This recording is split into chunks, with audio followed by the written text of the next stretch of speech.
Hi, welcome. We are officially 1 week into our micro-memoir series, and thank you, as always, for being here and for following along. It is a Friday, so perhaps I will share a little reflection, and I'll lead into it appropriately with a bit of reminiscing. I'm thinking about when I was around 15. I remember being in science class, specifically, it was chemistry.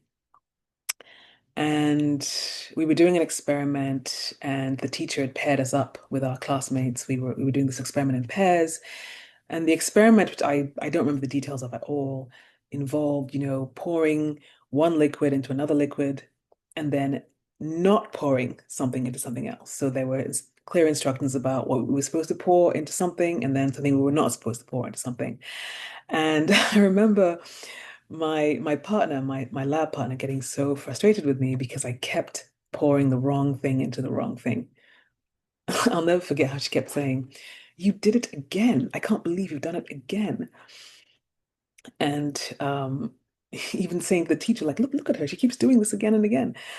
And and what she didn't know was that I just wasn't there. Like I've touched on it a few times in this series, how one of my coping strategies was just to leave.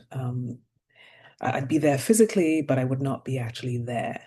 And this happened a lot as a child growing up, even as a child, adolescent, even as an adult, to be honest with you. My friends it would become clear sometimes I'd missed a crucial part of a conversation or a discussion, and they would be like, just go back to sleep. Adults were less forgiving, I'd often get in trouble. I'd have anger leveled at me. And I do wonder sometimes if I'd been growing up today, I would have been late, diagnosed with ADHD or ADD, which would have been misdiagnosis. But it's very likely that my behavior as a child would have been interpreted that way, if it was not known what came before. What I know today is that the way that I was, you know, was simply one of the impacts of developmental trauma and the dissociation that I adopted unwittingly as a means of survival and protection. And and this is the thing is that, trauma in children doesn't always look dramatic, doesn't look like a violent outbursts or panic attacks. It often just shows up in behavior, strange behavior. And the truth is, I didn't learn much in school.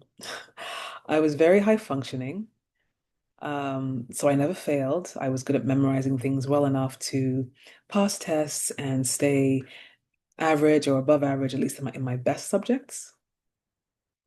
But as a result, I do find myself playing catch up as an adult, which I'm fine with. I like learning, and so I've been in this process of, educating myself about the things I missed as a kid. But I also notice in myself that I really see myself in people who are dysfunctional or behaving in ways that are incomprehensible or exasperating to the people around them. And I always wonder, what do you see when you see people like that? How do you react? Um, I know that I spent a lot of my life in survival mode, and it made me do things that maybe looked strange to other people. And so I'm very aware that of what could be going on beneath someone when I see incomprehensible or strange behavior. I really adopted this ethos of curiosity over judgment. And that's sort of one of the through lines of my of I guess one of the motifs of my book, Never Make a Sound, but also just the work that I do since then, is to inspire curiosity over judgment by sharing my story, sharing the truth, um, and my experiences, so that when people encounter people who are doing things that they may not understand, just to be aware, something might be going on underneath. That strange behavior, that tick, that thing that people do that maybe they're made fun of for, or they're known for, they're notorious for. usually there's something heartbreaking underneath there. Um, so that's just a little reflection that I wanted to share about, what's come out of my experiences. This Friday, I invite us all to lead with curiosity, to stay curious, stay open. And I hope that you stay open and curious as you continue with me on this journey of sharing more of myself and my stories. So thank you so much. I really appreciate your presence and your witnessing this. And as always, I'm looking forward to sharing so much more with you. Thank you.